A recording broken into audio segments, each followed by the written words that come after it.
ছোৱালীসকলে লাভ কৰিব 10,000-ৰ পৰা 15,000 টকালৈকে। কি আঁচনি এই আঁচনি? এই আঁচনি হয়তো আপোনালোকে থাম্বনেইলত দেখি নিশ্চয় গম পাইছে যে কি আঁচনি। এই আঁচনিটো আপোনালোকে পোৱাৰ কাৰণে কেইটামান কথা গুৰুত্ব দিব লাগিব, কেইটামান আপোনালোকে কথা আপোনালোকে মানি চলিব লাগিব, তেতিয়াহে আপোনালোকে এই আঁচনিখনৰ যোগ্য হ'ব।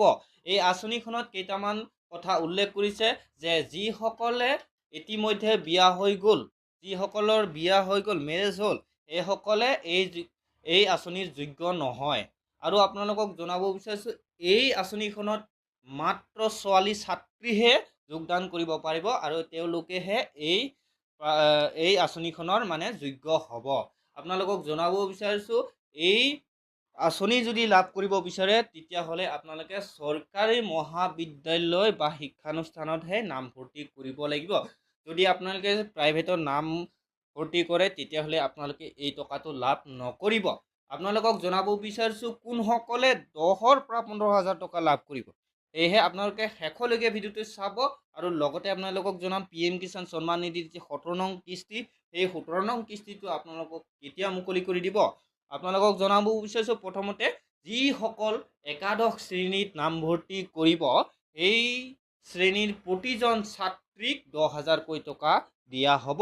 আৰু দ্বিতীয়তে যিসকলে কলেজৰ প্ৰথম বৰ্ষত নামভৰ্তি কৰিব তেওঁলোকক 12,000 টকাকৈ প্ৰদান কৰিব চৰকাৰে। আৰু তৃতীয়তে যিসকল স্নাতক পাঠ্যক্ৰমৰ প্ৰথম বছৰত নামভৰ্তিকৰণ কৰিব তেওঁলোককো 15,000 টকাকৈ দিব বুলি চৰকাৰে সিদ্ধান্ত গ্ৰহণ কৰিছে।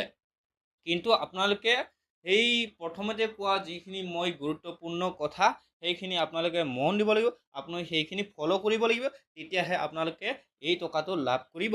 এতিয়া মই আপোনালোকক জনাব বিচাৰিছোঁ PM কিষাণ সন্মান নিধিৰ যি 17 নং কিস্তি, সেই 17 নং কিস্তিটো আপোনালোকে কেতিয়া লাভ কৰিব। কিন্তু এতিয়া আপোনালোকক জনাব বিচাৰিছোঁ যে 17 নং কিস্তিটো এতিয়া নতুন চৰকাৰখনে যি নৰেন্দ্ৰ মোদী ডাঙৰীয়াই প্ৰথম ফাইল খুলিয়েই কৃষকসকলৰ বাবে ভাল খবৰ দিছে।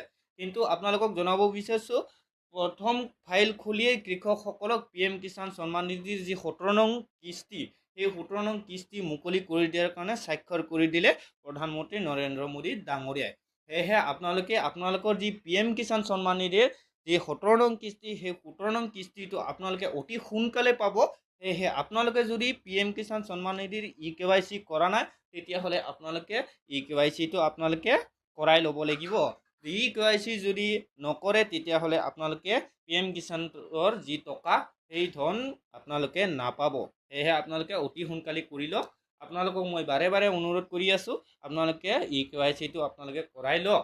আৰু আপোনালোকক জনাব বিচাৰিছোঁ যদি আপোনালোকৰ যি এই ইনফৰমেশ্যনখিনি ভাল লাগিলে তেতিয়াহ'লে আপোনালোকে লাইক শ্বেয়াৰ কমেণ্ট কৰিবলৈ নাপাহৰিব।